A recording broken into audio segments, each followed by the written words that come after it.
Buenas tardes. Quiero que vaya abriendo su Biblia en Isaías 40, 31, por favor.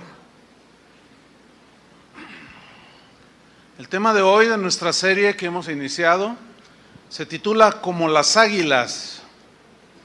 Y vamos a leer Isaías 40, versículo 31.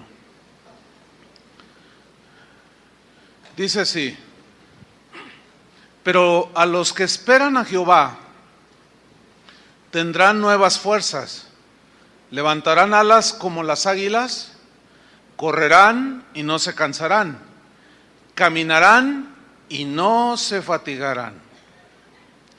Fíjense, hermanos, que en la naturaleza, en cuanto a las aves, en cuanto a las águilas, Dios creó casi 50 especies diferentes de águilas. El águila es una ave que ha sido utilizada por muchos pueblos como símbolo nacional o símbolo inclusive de todo un imperio. ¿Por qué?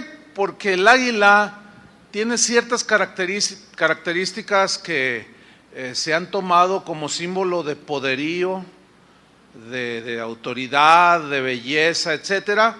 Por ejemplo, vemos el águila plasmada en el Imperio Romano, en los estandartes, en las monedas, en todo el correr de los siglos. Muchas culturas tienen al águila como su emblema.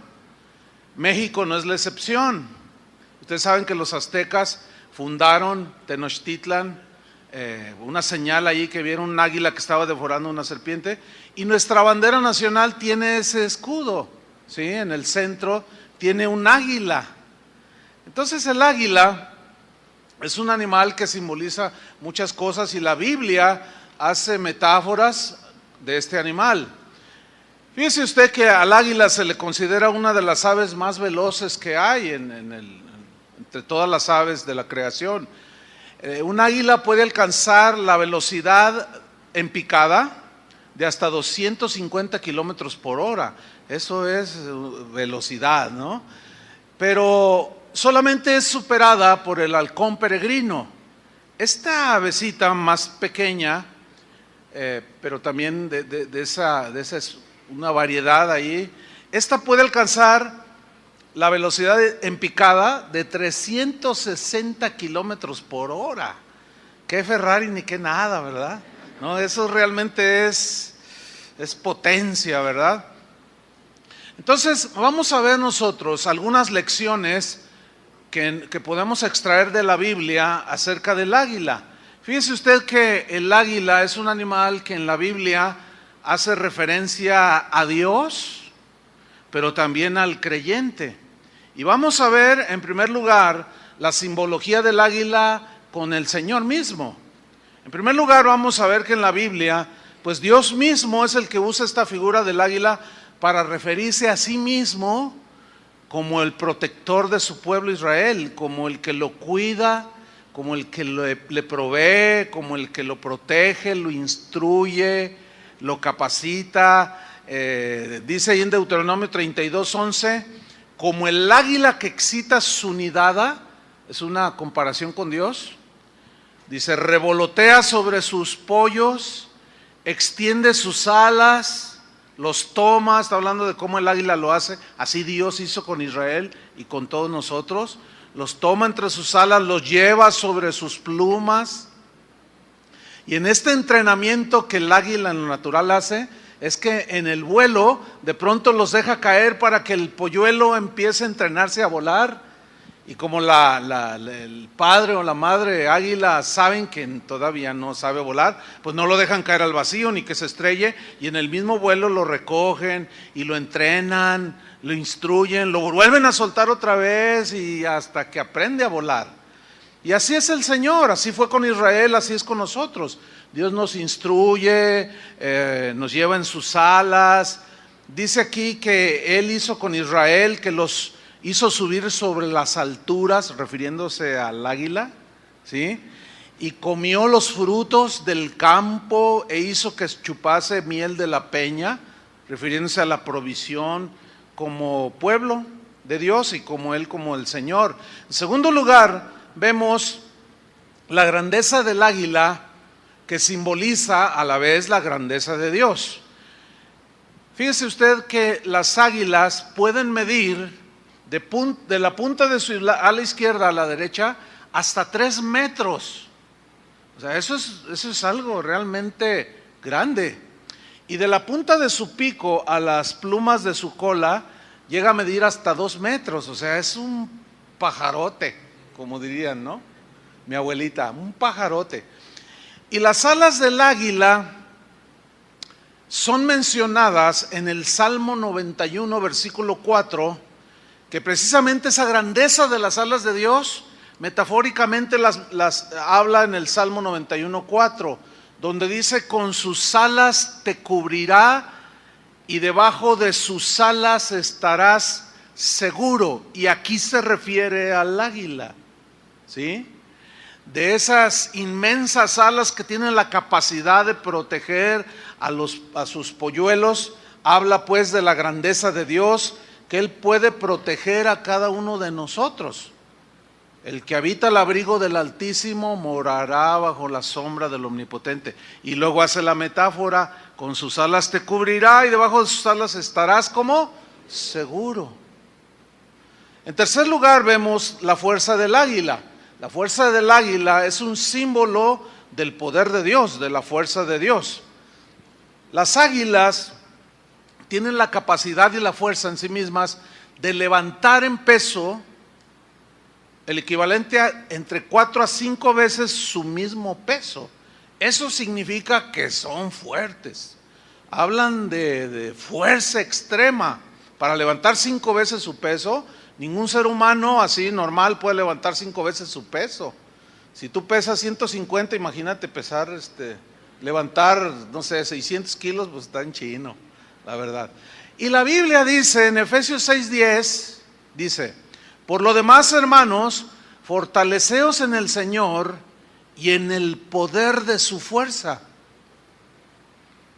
Dice la Biblia que Dios es el Todopoderoso. Eso significa que Él puede sostenernos con su fuerza a cada uno de nosotros. Pero ese cada uno de nosotros también incluye a todos los seres humanos. Incluye el funcionamiento del mismo universo. Eso es maravilloso.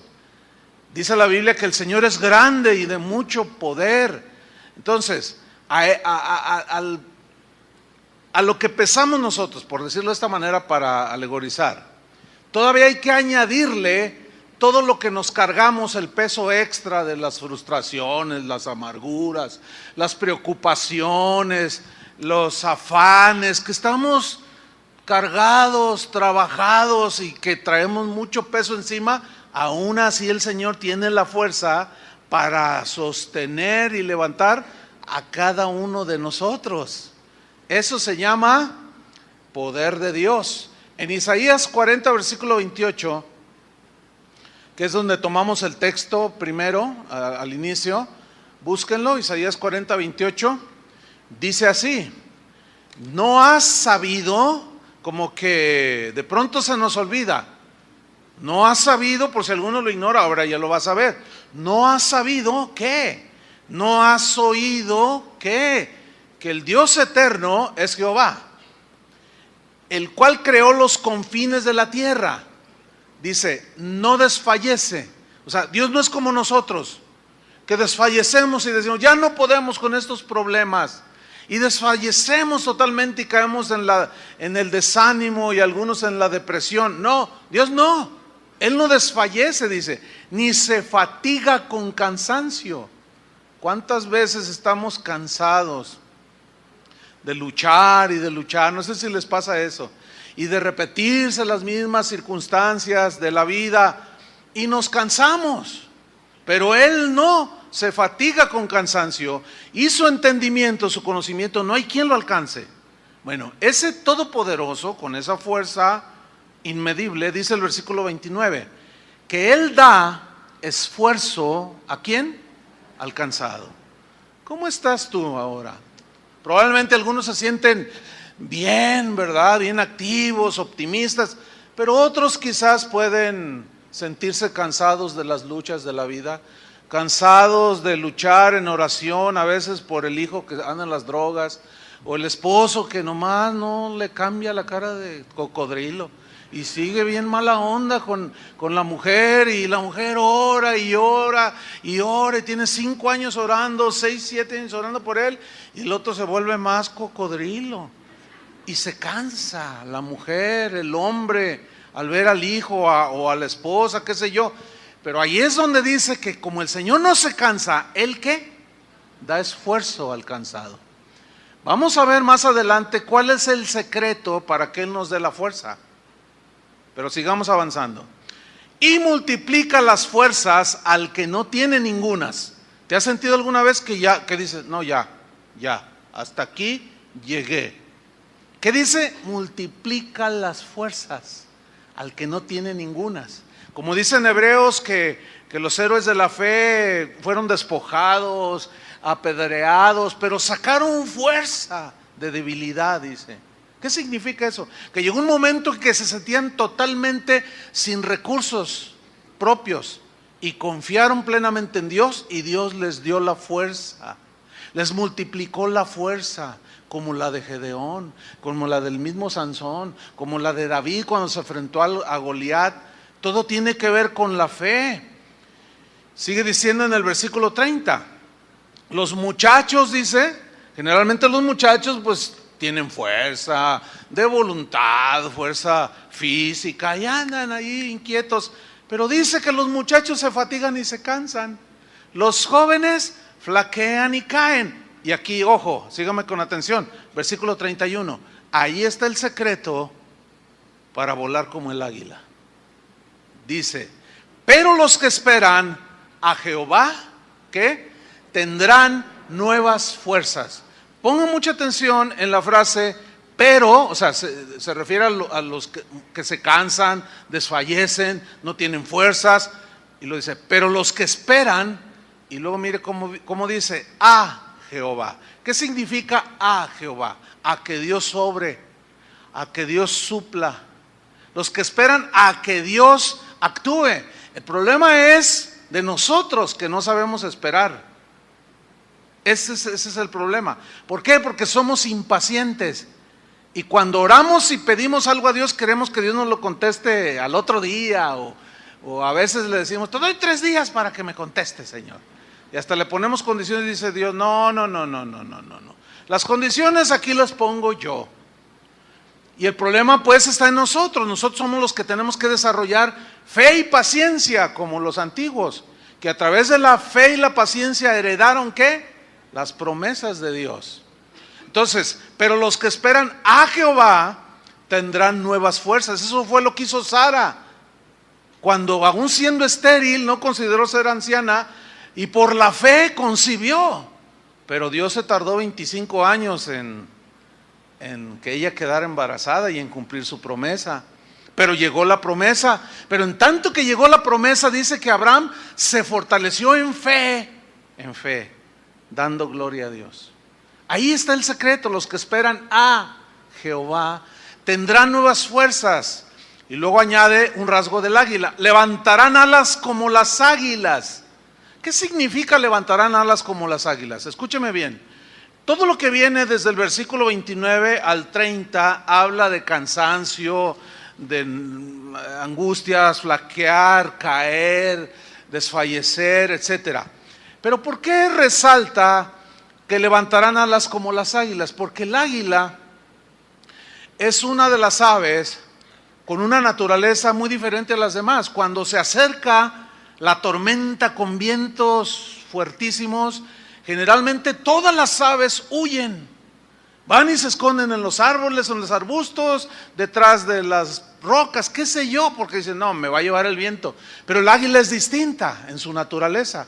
El águila, cuando empieza a percibir, ellas saben por un instinto natural, animal, que se acerca la tormenta, ellas no flaquean, ellas miran hacia donde viene la tormenta, y en lugar de huir, ellos se lanzan a volar para enfrentar la tormenta.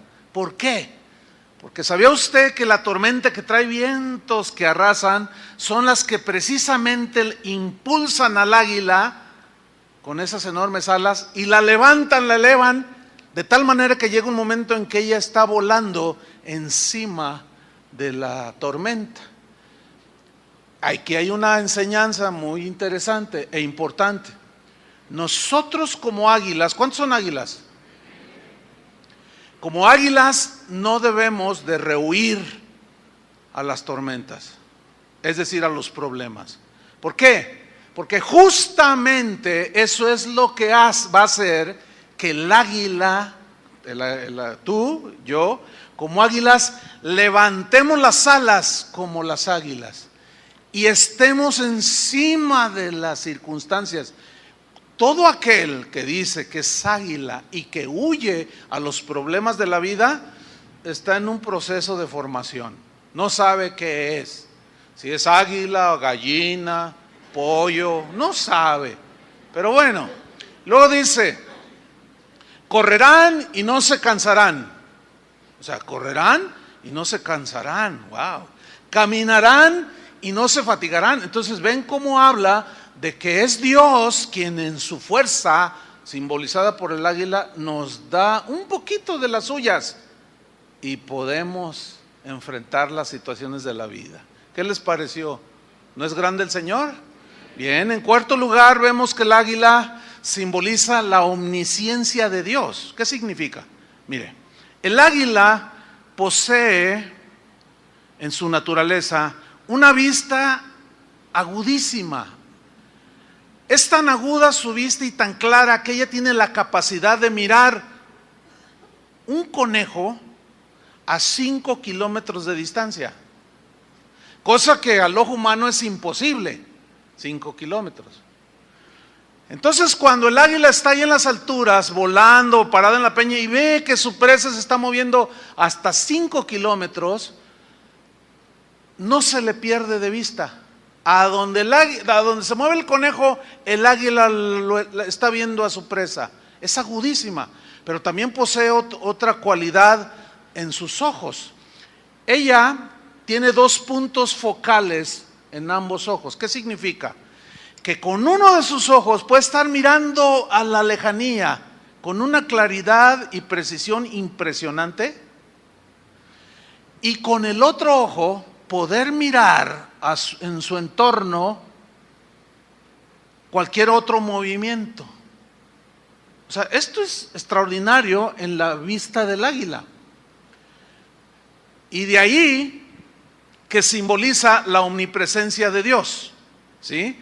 Dice la Biblia que el ojo de Jehová está sobre los que le temen, sobre los que esperan en su misericordia. Es decir, Dios, como el águila, tiene una vista muy aguda y tan periférica y tan profunda, que conoce y ve cualquier movimiento que tú y yo hagamos. ¿Qué te pareció eso? Dice que si voy al extremo de la tierra, ahí está Él. Si voy para acá, ahí está Él, ahí me está viendo. ¿Sí? Pero no solo eso, no solo ve hacia dónde nos movemos y nunca nos pierde de vista, sino que también su vista, la vista del Señor, tiene la cualidad, como el águila y aún más, de ver lo que hay en tu corazón. Eso es algo que ningún ser humano tenemos. Yo no puedo saber qué hay en el corazón de Marcial o de la hermana Petra no. O sea, se puede uno ir con la finta en apariencias, pero solo Dios tiene esa cualidad de ver qué hay dentro de tu corazón. Eso habla pues de la omnisciencia de Dios, que todo lo sabe porque todo lo ve. Y Él, dice la Biblia, que Él conoce, Él ve los que son suyos, conoce a los que se hacen pasar por suyos, conoce todo porque Él ve todo. Él sabe lo que hacemos en público y sabe lo que hacemos en privado porque Él nos ve. Ese es pues el simbolismo del águila en relación con Dios. Ahora vamos a ver la simbología del águila con nosotros los cristianos. ¿Cuántos aguiluchos hay aquí? Bien, pues ahí hay que alborotar el nido, ¿verdad? Aquí ahorita. Bueno, en primer lugar, vamos a aprender cómo el águila, por qué el águila pone su nido en las alturas, en la montaña alta y sobre la roca. Job dijo así: se remonta el águila por tu mandamiento y pone en alto su nido. Ella, el águila, habita y mora en la peña, en la cumbre del peñasco y de la roca. Fíjese usted, miles de años atrás, y Job diciendo una característica del águila. Significa que él era observador y miraba las águilas y tal vez se preguntaba: ¿y por qué las águilas construyen su nido tan alto y en la roca?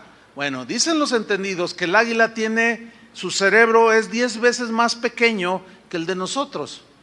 Sin embargo, con ese cerebro tan pequeño, el águila nos da una lección de profunda sabiduría que tiene que ver con la edificación de su casa y la seguridad que en esa edificación le da a sus hijos, los aguiluchos. Interesante, ¿no? El águila sabe que su nido debe estar construido sobre la roca. Y justamente es arriba donde los vientos pues soplan más fuerte. Sin embargo, allí lo construye. Bueno, si somos observadores y vamos a Mateo capítulo 7, eso es exactamente lo que Jesús habló de los aguiluchos que le habían de seguir. Mateo capítulo 7, versículo 24. Mire, el capítulo 5, 6 y 7 de Mateo son 3 capítulos que pertenecen a un mismo discurso. Se conoce como el Sermón del Monte.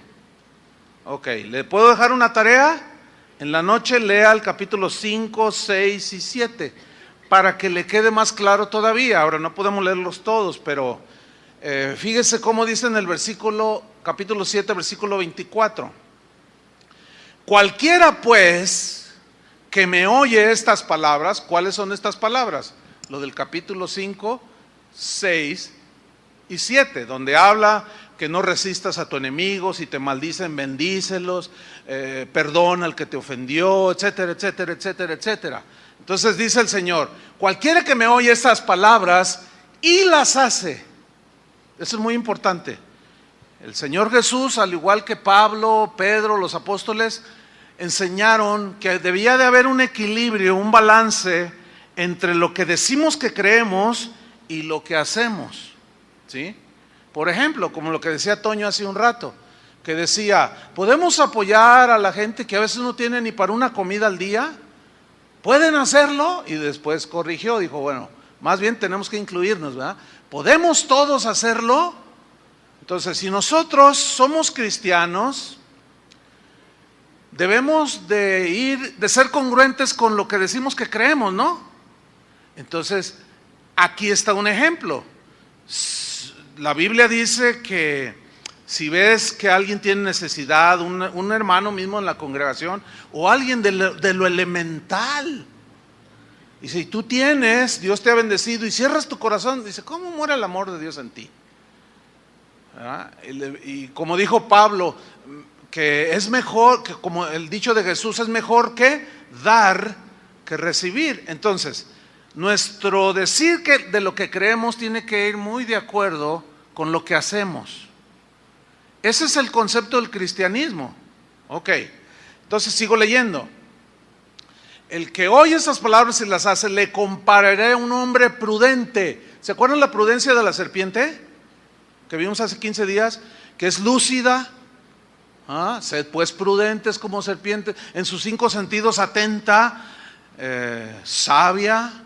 Entonces, le compararé a un hombre prudente que edificó su casa sobre la roca. Aquí la palabra edificar es clave, porque habla de construir, ¿sí? Pero también es importante qué es lo que construye. Dice aquí que edificó su casa, construyó su casa. Esta palabra casa, la palabra griega que se traduce por casa, también se puede traducir como familia.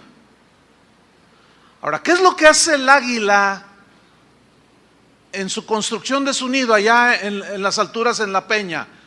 Construye sólido para que su familia, ¿cómo crezca? Sus polluelos crezcan sólidos. Escuchen bien, todos los padres, las madres, los hijos, los tíos, los abuelos, ¿cómo tenemos que construir la familia?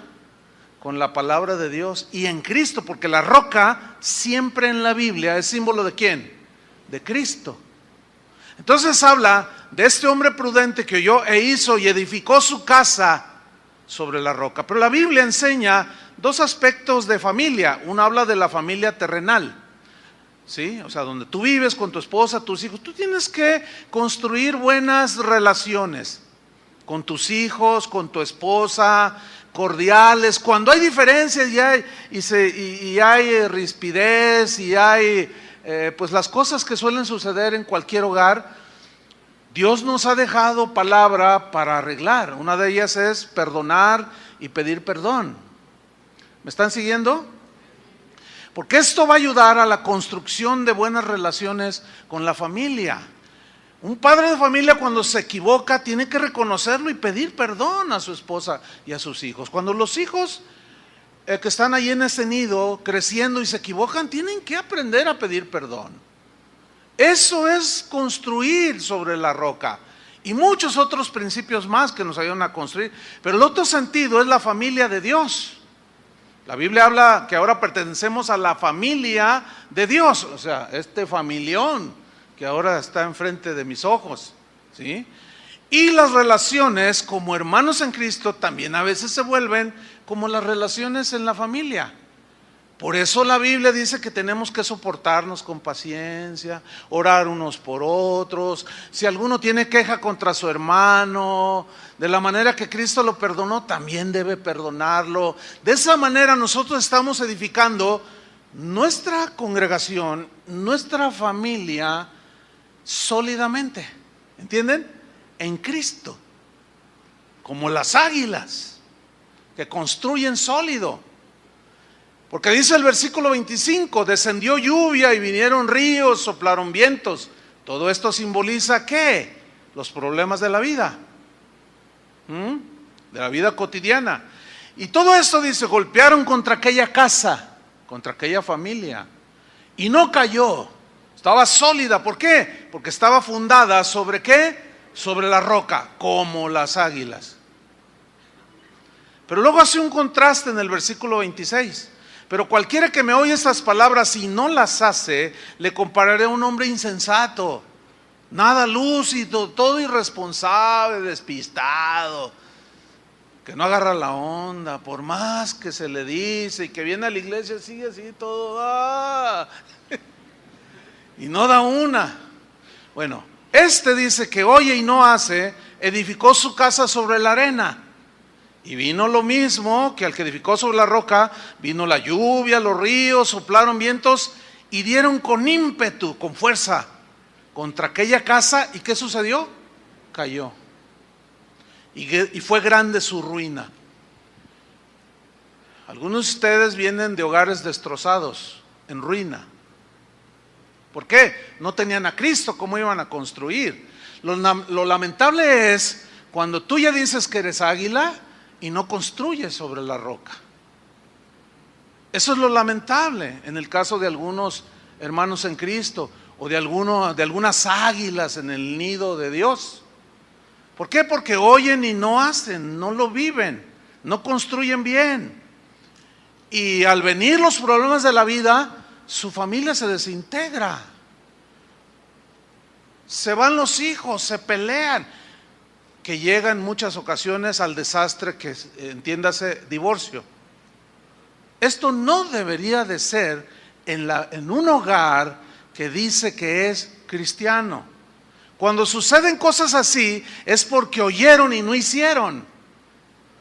Ahora, alguno tal vez que nos escucha en algún país del mundo en este preciso momento, o algunos que están aquí presentes dirán, bueno, pues sí, yo pues entre lo que sabía que era, si era águila, gallina, pollo, urraca o zanate, no, pues yo hice y deshice, o guajolote, dice todo. No, pues yo venía a la iglesia o iba a la iglesia, pero en realidad nunca edifiqué bien sobre la roca. Y vino todo esto y ahora como cristiano me divorcié. ¿Qué hago, pastor? Y se pone compleja la cosa. A pesar de eso, hay perdón en el Señor. Y a pesar de eso puede haber reconstrucción, pero puede ser más tardado. Y puede ser como consecuencia del pecado, como el de David, que después de los pecados que cometió, Dios lo perdonó, pero las consecuencias de su pecado le siguieron toda su vida. Entonces he ahí la importancia de construir en el nido sobre la roca, tu casa, la iglesia. Cuando iniciamos casa de oración, Dios puso en mi corazón esto muy fuerte. ¿Cómo vas a edificar mi iglesia? Bueno, Señor, con el material que es tu palabra, para que esté sólida. Y en casi 33 años ha aguantado por la gracia de Dios todo embate, todo ataque, toda calumnia, y sigue sólida, fuerte. Gracias a Dios por su gracia y misericordia. Pero tuvo que ver mucho en los edificadores, ¿entiende? Hay iglesias que se van a la ruina, desaparecen totalmente. ¿Por qué? Porque no supieron enfrentar los vientos, los ataques, las divisiones entre ellos, los pleitos entre los hermanos, y se agarraron del chongo, se deschongaron y cada quien agarró su rumbo y se fueron, y hoy ya solamente es memoria. Eso es muy lamentable, no debería de ser así. En segundo lugar, las águilas, por su naturaleza, se alimentan única y exclusivamente de alimento fresco del día. ¿Sí? Las águilas no comen animales muertos. ¿Por qué? Porque las águilas no son carroñeras. Ellas se alimentan de alimento del día, es decir, ellas cazan cada día su comida fresca. Y metafóricamente nos habla de que nuestro alimento debe ser la palabra de Dios. Cada día nosotros somos los que tenemos que ir a la fuente y comer de la palabra de Dios fresca, de los pastos verdes que nos alimentan, que nos nutren y que finalmente nos hacen crecer sanos espiritualmente. Y eso que vamos comiendo se va traduciendo en salud, lo que vamos comiendo en lo natural se va traduciendo en salud o en perjuicio para nuestro cuerpo. De manera que nuestra dieta natural, alimenticia, tiene que tener un equilibrio entre grasas, vitaminas, proteínas, etcétera, etcétera, para que el cuerpo crezca sano. Todo esto lo entendemos. Espiritualmente es algo semejante. Si yo, por ejemplo, le entro hoy en la mediodía al pozole, y luego mañana en la mañana le entro al menudo, y luego en la tarde le entro al caldo de res, y luego en la noche me voy al pozole otra vez, y luego en la mañana unas enfrijoladas de este tamaño. No, oye, no, va a llegar un momento, mientras me siento bien, no, pues qué a gusto, y uy, qué delicioso. Pero llega un momento en que la mala alimentación te cobra la factura, ¿no es cierto? Y es cuando el cuerpo se empieza a enfermar. El alto colesterol, los muchos carbohidratos, empiezan las enfermedades del corazón y un montón de cosas. Bueno, espiritualmente es semejante. Si yo, por ejemplo, como pastor les digo, esta es una iglesia de evangelismo, hermano, aquí creemos que el evangelismo es fundamental, y entonces yo siempre estoy predicando del evangelismo, porque esta es una iglesia de evangelismo. Sí, y lo demás, ¿dónde queda? ¿Dónde queda el discipulado? ¿Dónde quedan 25,000 temas en la Biblia que están ahí? Entonces les estoy dando una dieta muy limitada. ¿Por qué? Porque todo gira alrededor de una doctrina, 2 o 3. Si digo, esta es una iglesia de alabanza, nos encanta alabar a Dios, tanto, que hasta dejamos de predicar para seguir adorando al Señor. Desequilibrio espiritual se llama eso. Porque entonces, ¿dónde dejamos el alimento? No se les puede estar alimentando de una doctrina, 2 o 3. Pablo habló de que él enseñaba todo el consejo de Dios. Bien,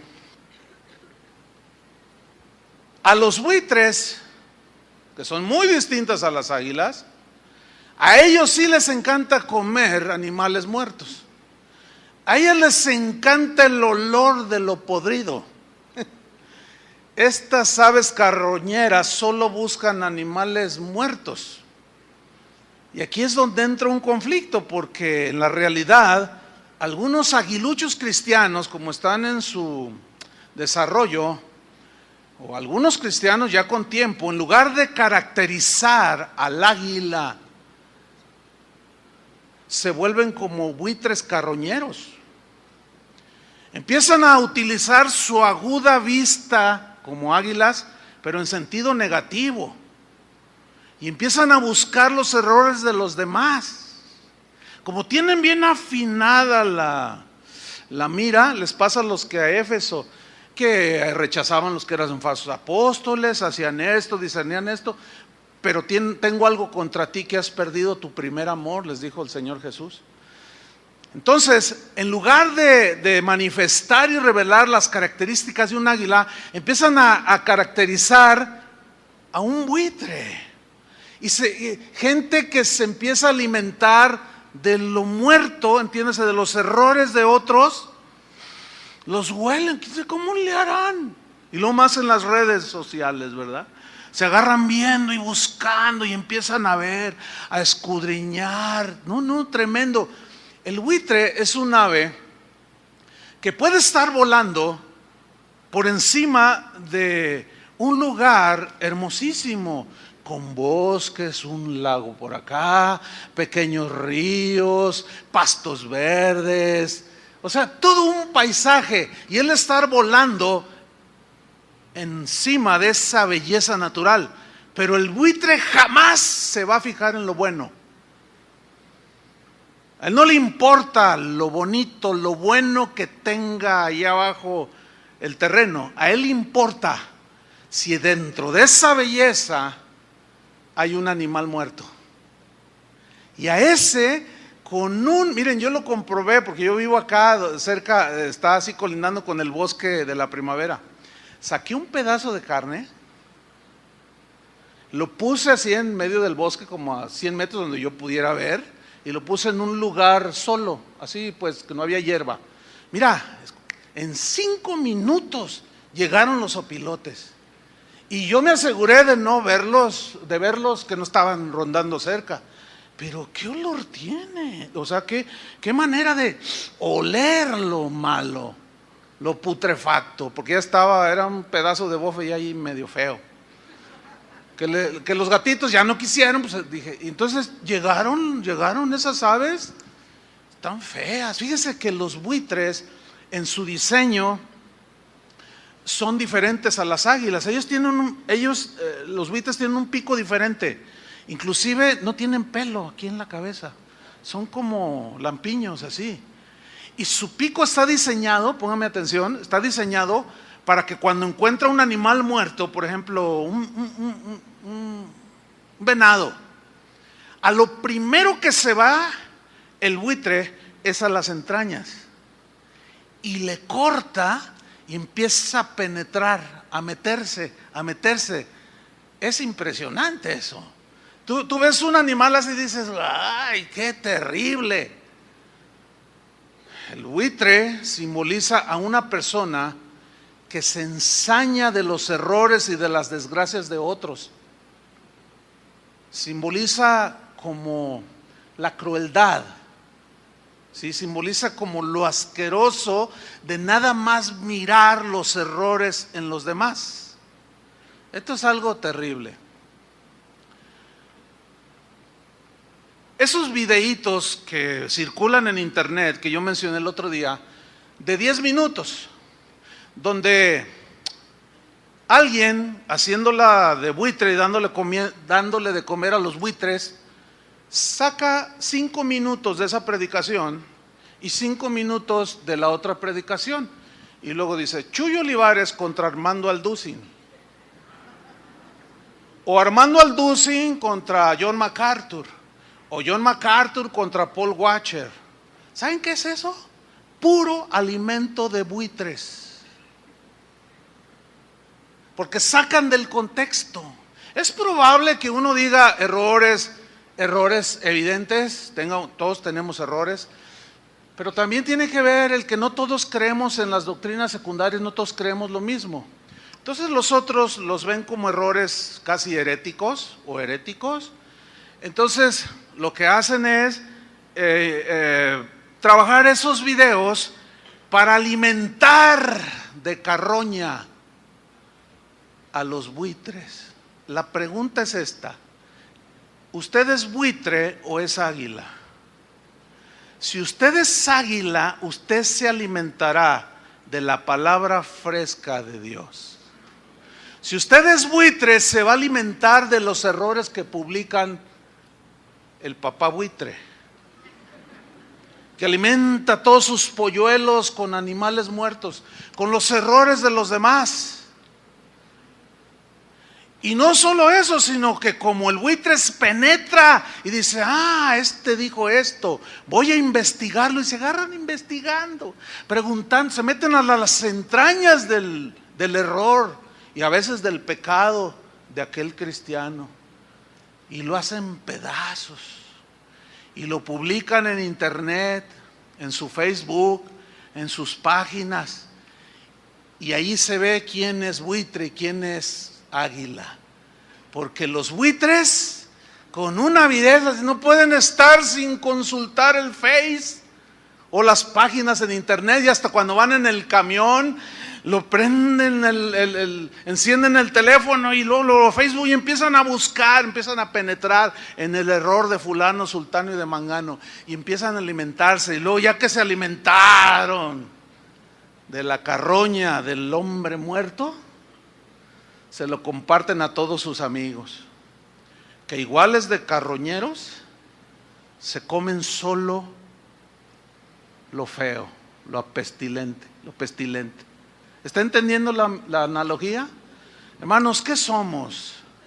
¿Qué somos? ¿Somos águilas o somos buitres? ¿Qué somos? La Biblia dice, es clara la Biblia cuando dice, si tú tienes algo contra tu hermano, ¿qué dice? Públicalo en Facebook, ¿así dice? Hazlo público. No dice así. Dice, si tú tienes algo contra tu hermano, ve tú y él solos y arréglate con él. Pero ¿qué se hace el día de hoy? O sea, el águila lo trata personal el problema, porque es un águila, y así dice la Biblia, y su alimento es la palabra de Dios, y lo trata como dice la Biblia, de uno a uno, ¿verdad? Oye, yo tengo algo, o tú dijiste algo, entonces, pero el buitre no. El buitre ese se brinca las trancas, hace un lado la palabra de Dios, los principios de Dios, y lo hace público, que todo el mundo se dé cuenta. Eso, mis queridos hermanos, ofende al Espíritu de Cristo. Vean todas las lecciones que nosotros podemos adquirir aquí de estos animalitos. Entonces, ¿qué eres? ¿Águila de la red o buitre del Facebook? Alguien me dijo, oye, entonces yo voy a cerrar mi Facebook. Haz lo que más te parezca. Si tú no lo puedes controlar, dominar, pues ciérralo. Pero miren, hermanos, el internet tiene su lado buitre y su lado águila. El lado águila, hermanos, es tan rico que tú puedes buscar enseñanzas de cómo ser humilde, manso, misericordioso, perdonador, de la generosidad, del dar, de la tolerancia, de la paciencia. Eso es lo que debes de alimentarte. De eso es lo que debemos de alimentarnos.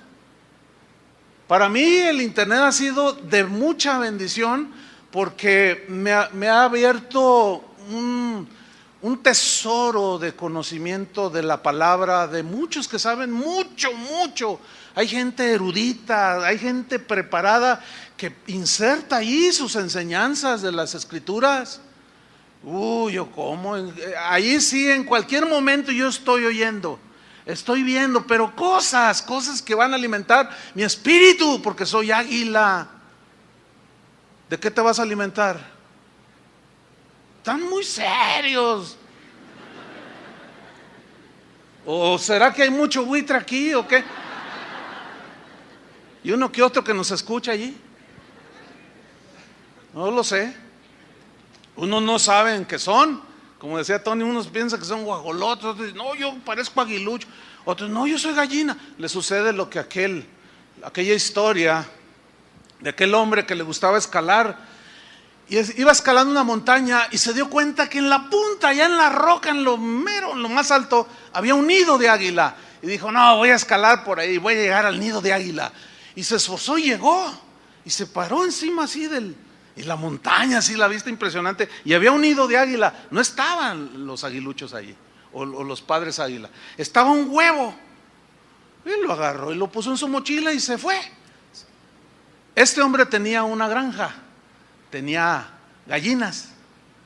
Entonces estas estaban empollando sus huevitos y sacó el huevo que llegó bien y lo puso allí entre los demás huevos. Y las gallinas lo miraron raro, pero lo empollaron ahí entre todo el mundo. Ahí uno, después otro. Total, empezaron a romper los cascarones y empezaron a salir los pollitos amarillitos y con sus piquitos y todo, con las alitas. Y de pronto empieza a romper el cascarón del aguilucho y sale un aguilucho así todo, ¿verdad? Entonces todo lo que miró a su alrededor eran puros pollos. Y él dijo, soy un pollo. Entonces el granjero llegaba y les tiraba cosas al suelo. Aventaba así, caía al suelo. Y los pollos, así son, ellos van y lo que hay en el piso se comen. Entonces el aguilucho tenía hambre y quería comer, pero su pico le costaba mucho trabajo. Pero él seguía pensando que era un pollo. Y empezaron a crecer. Y los pollos de pronto, cuando empezó a tomar forma de aguilucho, ya más en forma, los pollos que también iban creciendo se asustaban, porque el águila es depredador de los pollos. Ellas la veían al águila, pero el águila pensaba que era uno de ellos. Y empezó a crecer. Un día, de pronto bate las alas y se da cuenta que despega de la tierra. ¿Y cuántos saben que las gallinas tienen alas pero no vuelan? ¿Han visto algo? Mira, ahí va una gallina. ¿Verdad que no? ¿O cuántos han visto una gallina como escudo nacional en una bandera? No, pues es hasta símbolo de no seas gallina, así como de cobardía, ¿no es cierto? Entonces aquel aguilucho, pues no, pero yo soy un pollo, pero de pronto extendía las alas. Ah, caray, y alcanzaba a ver, porque los pollos nada más le hacen así, tienen una alita chiquita, pero él con la vista que ya se le estaba desarrollando, miraba lejos y miraba la punta así, decía, ah, caray, algo extraño anda aquí, algo extraño está sucediendo. Un día tira el aletazo y empieza a volar, dice, y siente un jalón. Y era el que había agarrado el huevo. No, vente para acá. Y le corta las alas. Y lo echa otra vez y le tira comida al piso. Ya está otra vez, no, soy un pollo. Pero siguió creciendo. Su vista empezó a agudizarse. De pronto un día levanta sus ojos a las alturas y con esa vista de águila ve allá 10 kilómetros arriba una cosa chiquita que está volando y la empieza a ver, y aquella ave que miraba a lo lejos empezaba a descender y de pronto se da cuenta que era un ave que se parecía a él y su corazón empezó a latir así, ta. ¿Qué me pasa? Y algo le decía en su mente, en su cerebro, 10 veces más pequeño que el del hombre, chiquitito, pero en su naturaleza decía, algo le decía que él era como aquella ave que surcaba los cielos. Pero luego miraba a su alrededor y dice, no, soy un pollo. Así están muchos, no saben qué son, pero siguen creciendo. Y un día pensó y dijo, ya sé lo que voy a hacer, no voy a extender mis alas y un día volaré. Y todos los días iba allá al corral y levantaba sus ojos a las alturas, porque esa es su naturaleza. Y miraba las águilas y su corazón, un día, extiende las alas y empieza a batirlas y despega y empieza a volar, llega un viento y lo remonta todavía más arriba y empieza a mirar todo aquello. Esa águila al fin se dio cuenta que era un águila. Dejó de comer del suelo. ¿Está entendiendo la analogía? Dejó de comer la comida de las gallinas y empezó a alimentarse de comida fresca. Eso es exactamente como describe Colosenses 3:1, búsquelo. La vida de un águila. Colosenses 3:1.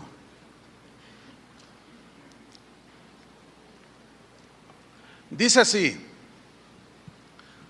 si pues habéis resucitado con Cristo, ¿qué dice? Buscad las cosas ¿de dónde? De arriba. De arriba. ¿Qué es el aguilucho? De arriba. Donde está Cristo sentado a la diestra de Dios. Poned la mira en las cosas de arriba, porque tú eres un águila, y no en las de la tierra. Porque, versículo 3, porque habéis muerto y vuestra vida está escondida con Cristo en Dios, en las alturas. Versículo 8, por eso dejad ahora también vosotros todas estas cosas: ira, eso es de los buitres, ¿entiende? Enojo, eso es de los buitres. Malicia, blasfemia, palabras deshonestas de vuestra boca. No mintáis los unos a los otros, habiéndoos despojado del viejo hombre con sus hechos. Ahora, aquí un paréntesis. ¿Un cristiano se equivoca y puede de pronto manifestar una obra del hombre muerto? Ahí es donde se van los buitres. A los errores de cualquier cristiano. Pero acuérdense aquel mensaje que yo les di hace 15 días, donde les hablaba que si juzgáramos al rey David y a Juan y a Pedro como los juzgamos ahora, los juzgaríamos si ellos vivieran en este tiempo. ¿Se acuerdan de aquel ejemplo? De que David adulteró y mandó matar al esposo de la mujer con la que adulteró. ¿Cómo lo catalogaríamos el día de hoy? Como un hereje, hijo del diablo, Satanás, apóstata. Así lo catalogaríamos. ¿Sí o no? ¿Por qué? ¿Por qué nadie lo cataloga de esa manera? Porque tenemos la película terminada y lo podemos ver. Por eso escúchenme bien, hermanos. Cuando algún hermano se equivoca, tropieza, peca, no nos adelantemos al juicio, hermanos. ¿Entienden? Yo cada vez estoy llegando a la conclusión, le estaba comentando a mi esposa, conforme entras también en las alturas con Dios, te vas dando cuenta de muchas cosas y vas aprendiendo. Y yo le decía a mi esposa, fíjate, yo creo que tenemos que llegar al punto en el cual no nos precipitemos de decir que porque fulano de tal cometió este pecado, atrevernos a decir que ni nacido de nuevo es. Ahora ya lo estoy considerando más seriamente. ¿Por qué? Porque la misma palabra de Dios me ha abierto entendimiento para darme cuenta que no tengo la película terminada. Amén. No la tenemos. Entonces, ¿cómo precipitar? Ahora soy más cauto en eso, porque soy águila. No quiero ser buitre. ¿Entienden? Y ahora digo, no, bueno, mejor oro por él. Porque la Biblia dice, o por ella, la Biblia dice, si alguno es sorprendido en alguna falta, los que son espirituales, restauradle con espíritu de mansedumbre, considéranote a ti mismo. No sea que también tú seas tentado. Entonces, fíjate, la actitud del fariseo, del buitre es esta. Nomás está buscando los errores, los va a encontrar porque nadie es perfecto, pero se va a ensañar y te va a tachar de todo. Y eso, queridos hermanos, no es un principio en la Biblia. Por eso miren lo que dice, Versículo 12. Vestíos pues como escogidos de Dios, santos y amados, de entrañable misericordia. Ahora, entrañable habla de las entrañas. Esas entrañas que se come el buitre de un animal muerto. No, con nosotros es de lo profundo de nuestras entrañas ser misericordiosos con el que se equivoca. De benignidad, de humildad, de mansedumbre, de paciencia, soportándoos unos a otros y perdonándoos unos a otros. Si alguno tuviera queja contra otro, está hablando entre hermanos en Cristo, de la manera que Cristo os perdonó, así también hacedlo vosotros. Y sobre todas estas cosas vestidos de amor, que es el vínculo perfecto. Y la paz de Dios gobierne en vuestros corazones, a la que asimismo fuisteis llamados en un solo cuerpo, y sed agradecidos. Y aquí está el alimento del águila. La palabra de Cristo mora en abundancia en vosotros, exhortándoos, enseñándoos y exhortándoos unos a otros en toda sabiduría, como lo que estoy tratando de hacer ahora. Meter más cosas dentro del mismo paquete, sin aislarlas, cantando con gracia en vuestros corazones al Señor con salmos e himnos y cánticos espirituales. Ya habla de una vida totalmente distinta, la vida del águila. ¿Cuántos desean ser como las águilas? Ahí está. Pero el águila también tiene peligros, hermanos. A veces el águila, en su fuerza que tiene y majestuosidad, y todos la miran con respeto, llega a confiarse demasiado en sí misma, y en ocasiones esa confianza en la naturaleza los ha llevado a que sean heridas o hasta han llegado a morir cuando atrapan alguna presa que es demasiado grande y muy pesada para la fuerza que tienen. Acuérdense que el Todopoderoso es Él. Nosotros no somos todopoderosos. Nosotros necesitamos la fuerza de Él, pero aún así no significa que somos todopoderosos, porque tenemos parte de la fuerza de Él. Eso lo entienden ustedes, ¿no? ¿En qué consiste esto? Mire, el National Geographic hizo un documental bien interesante donde se ve como un águila enorme va en busca de su alimento. Entonces ella está volando por encima de un lago en los Estados Unidos donde se dan salmones y peces muy muy grandes, y se mira en el video como el águila de una altura considerable, con esa vista que tiene, ve un pez que está como a 2 metros de profundidad y se lanza a 200 kilómetros por hora en picadas. Pero cuando va llegando, el águila hace un movimiento y extiende sus garras y entra en el agua con una fuerza, imagínense, como torpedo.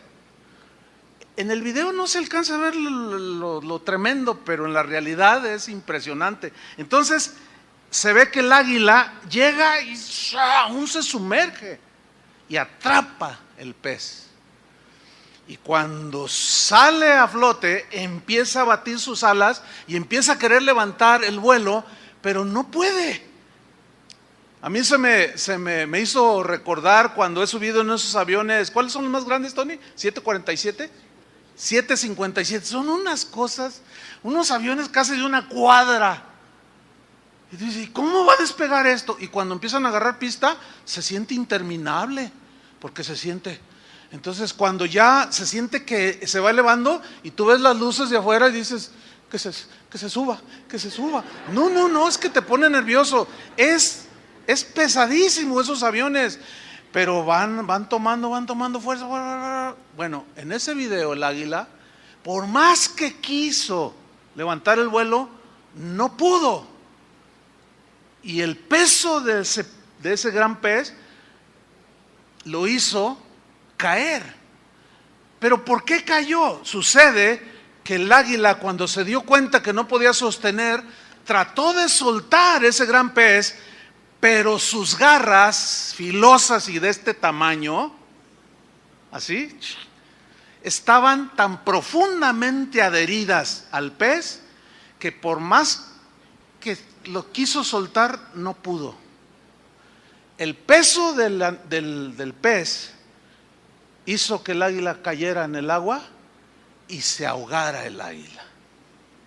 Eso, hermanos, es una enseñanza de la naturaleza impresionante.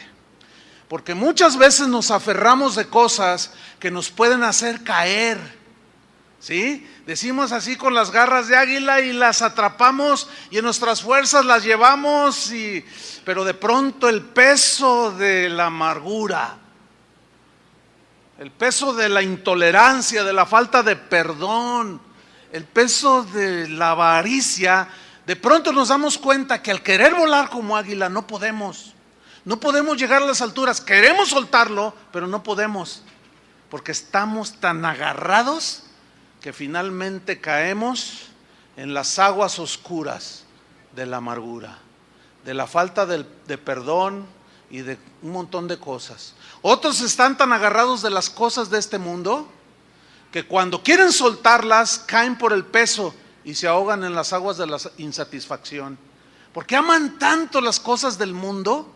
Su vista está como la de los pollos en la tierra, nada más mirando lo de la tierra, y se agarran tanto que un día Dios despierta el espíritu de águila que tiene el cristiano y quieren soltar esas cosas, pero están tan agarrados que los arrastran y mueren.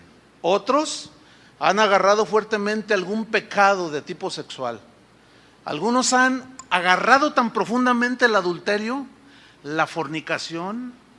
Hay un montón de cristianos que han agarrado con esas garras filosas y poderosas la pornografía. Se han pervertido, vienen a las iglesias, van a las iglesias, quieren soltar aquello, pero está tan pesado, están tan agarrados que termina por derribarlos en la desesperación. Se ahogan en las aguas de la desesperación, sabiendo que esa no es la vida que Dios quería para ellos, pero terminan destruidos. Así es que, hermanos, no confiemos en nosotros mismos. Amén. No confiemos en nosotros mismos. La Biblia dice, así que el que piense estar firme, mire que no caiga. Y cuando veamos que alguien cae, no terminar la película allí. Orar para que la misericordia del Señor y la gracia y la oración hagan su obra en la vida de los otros. Despiértate orando por alguien. Vas a ver cómo cambia tu perspectiva. Acuéstate orando por alguien. Y a medianoche cuando te volteas, cuando despiertas un poco para voltearte, acuérdate de alguien y ora por él. Tú vas a ver cómo eso va a dar un vuelco en tu espíritu. Tú te vas a levantar a la mañana siguiente como un águila. ¿Entiendes? No vas a poder comer carroña, no vas a poder comer de los chismes del internet y de lo que huele mal en las vidas de muchos de nosotros o de todos los cristianos, porque somos águilas, hermanos. Amén. Y finalmente, la longevidad del águila, es decir, su nivel de vida. En el Salmo 103 hay un versículo bien interesante que dice que Él es el que sacia de bien tu boca, de modo que te rejuvenezcas, dice. ¿Cómo qué? Como el águila. ¡Wow! Qué aseveración o qué declaración tan interesante. En la Biblia de las Américas, el versículo 5 del Salmo 103 se lee así: Él es el que colma de bienes tus años, para que tu juventud se renueve como se renueva el águila. Qué bonito, ¿no? Tu juventud. Fíjate que la vida del águila o el águila depende de sus alas. Tiene que tener alas bien en óptimas condiciones. Su pico tiene que estar filoso. Sus garras, sus patas, sus uñas tienen que estar filosas y flexibles para atrapar la presa. Bueno, el águila llega a vivir hasta 70 años. Eso sí es longevidad en un ave. 70 años, imagínate. Bueno, dicen los que saben, los estudiosos de estos animales, que aproximadamente a los 40 años de edad, entre 30 y 40 años de edad, las águilas, las garras de las águilas empiezan a endurecer, a encallecer, y les empieza a costar trabajo atrapar su presa, porque los callos ya no les dejan cerrar la garra y muchos se les van, porque ya no tienen la flexibilidad, se empiezan a endurecer, las uñas dejan de perder su filo y su penetración, las plumas les empiezan a envejecer, se vuelven anquilosadas, empiezan a engrosarse las plumas y se vuelven por lo tanto muy pesadas. De manera que para iniciar el vuelo tiene que desarrollar una fuerza extra porque ya le pesan las alas. Su pico empieza a ser cubierto por una caparazón, como una costra, pues. Y empieza a perder pues el filo, ya le es difícil comer. En esas condiciones el águila batalla mucho para subsistir.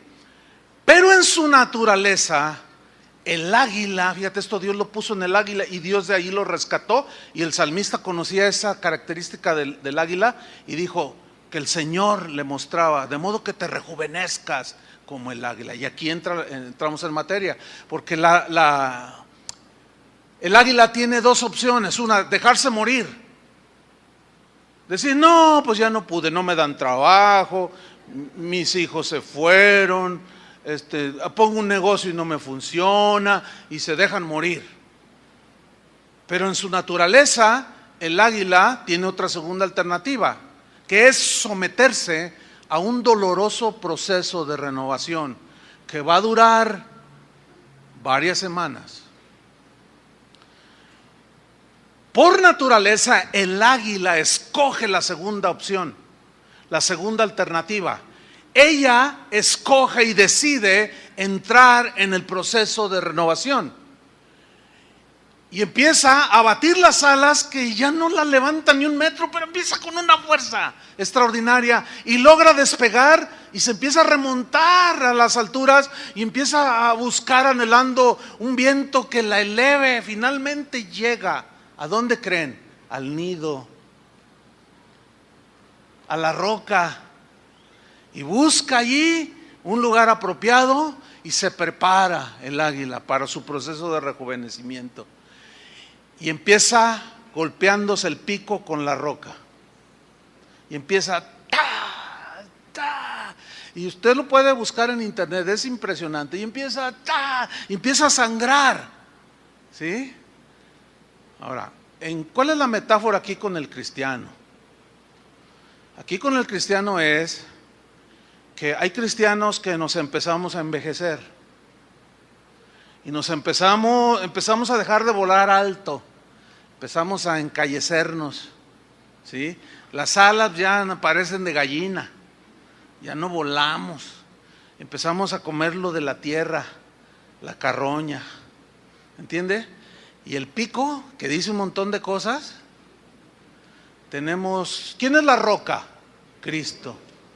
Tenemos que golpear eso, ese pico. Usted entiende a qué me refiero, ¿no? Su pico, pues. Tiene que empezar a golpearlo contra la roca, que es Cristo y su palabra. Porque si no, Cristo te va a dar en el pico. Porque sí o sí el águila tiene que renovarse. Cuando tú ya no sabes otra cosa más que hablar por el pico,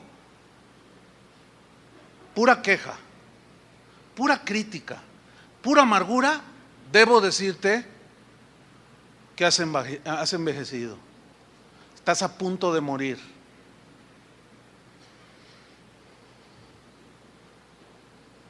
Impresionante, ¿no? Empieza a golpear y empieza a sangrar y el dolor la envuelve al águila. Pero de pronto cae aquello. Después de un trato allí doloroso, y cae aquel capuchón y aparece uno, pues tierno relativamente y no muy desarrollado. Y el águila con paciencia espera unas semanas para que su pico madure y crezca un poco más, se desarrolle y tenga el filo. y lo asegura, y de alguna manera también hace su trabajo ahí con la roca para de alguna manera darle un filo pero impresionante. Una vez que está convencida de que su pico está en óptimas condiciones, empieza a arrancarse las plumas viejas, la de la amargura. Ya la voy a dejar, ya. Y luego se da cuenta que está bien dura. Es cuando ella con su pico filoso le puede entrar aún a su carne y la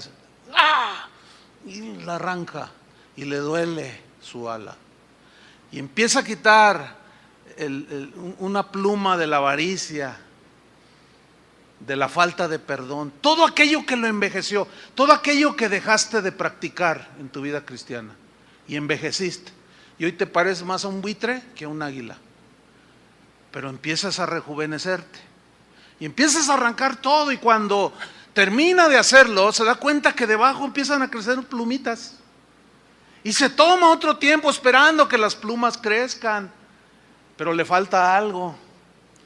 De pronto mira sus garras, levanta una de sus patas y se inclina y con su pico filoso empieza a cortar los callos.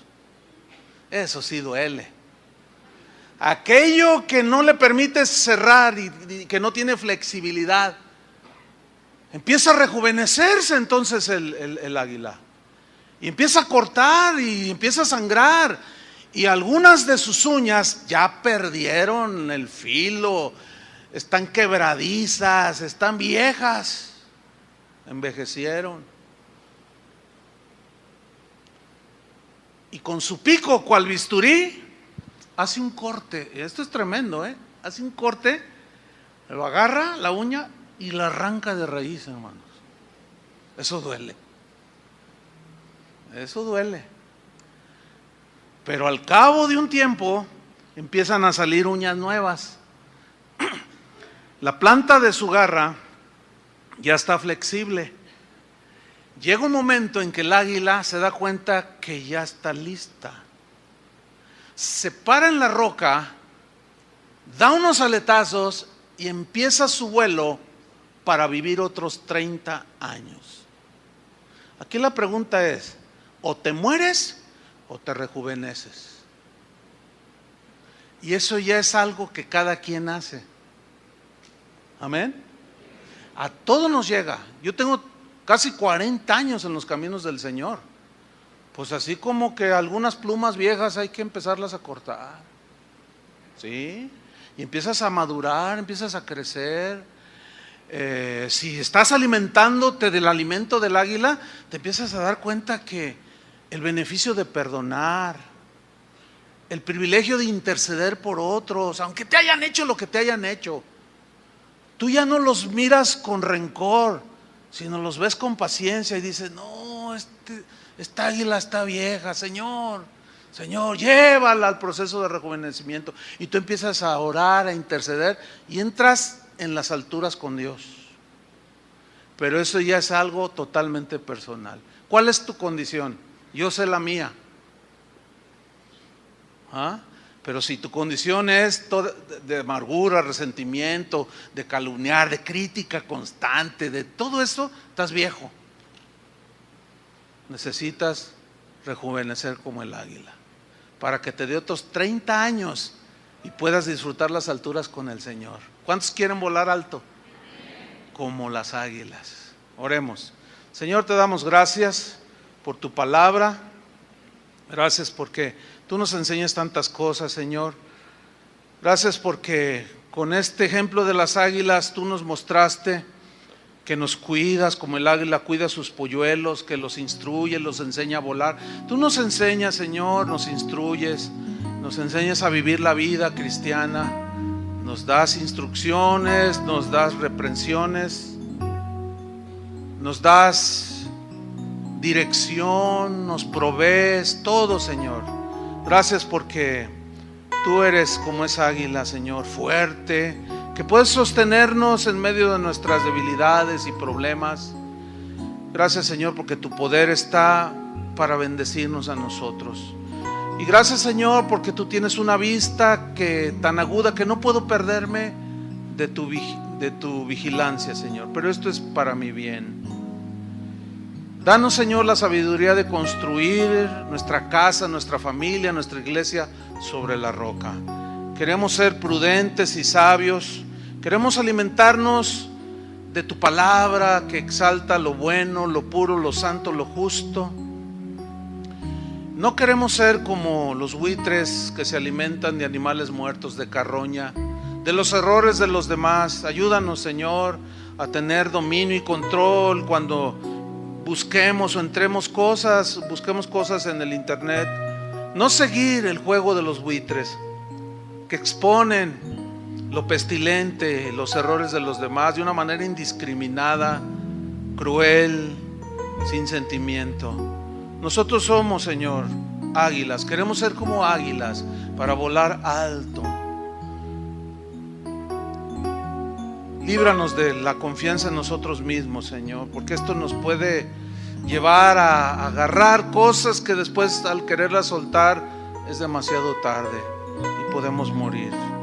Señor, danos el fin de nuestros días, que sean días de paz, de paciencia, de mansedumbre, y que así como el águila que se renueva a la mitad de su vida puede llegar a vivir muchos años, así también concédenos, Señor, muchos años, pero años de una longevidad llena de las alturas contigo, Señor, de carácter de Cristo, de sabiduría y de todo lo que tiene que ver con un hijo de Dios. Ayúdanos, Señor, aunque el proceso sea doloroso. Ayúdanos, Señor, a despojarnos, como el águila se despoja de sus alas que ya le pesan, de su pico que lo golpea contra la roca y de sus garras que están encallecidas y duras. Ayúdanos a despojarnos, Señor, de todo peso, del pecado que nos asedia, despojándonos de toda ira, amargura, enojo, maledicencia. Ayúdanos, Señor, a ser águilas como las águilas y hablar verdad con nuestros hermanos. Y si tuviéramos queja de uno contra el otro, no andarlo publicando, sino ir, como dice tu palabra, en privado y ponerse de acuerdo en las diferencias. Ayúdanos, Señor, a tener un espíritu perdonador, paciente, humilde y manso. Gracias, Señor, por las lecciones espirituales que tú nos estás dejando. Y queremos, Señor, oír y hacer. Ayúdanos, Señor, queremos volar alto como las águilas y ver lo hermoso y lo bello que tú has hecho en cada uno de los hermanos, de los hombres de Dios, las mujeres de Dios, y no tanto ver lo muerto y pestilente de los errores, sino tantas cosas hermosas que tú has hecho en las vidas de cada uno de nosotros, y esas debemos de mirarlas y resaltarlas. En el nombre de Jesucristo te damos las gracias, Señor. Amén. Que Dios les bendiga, hermanos.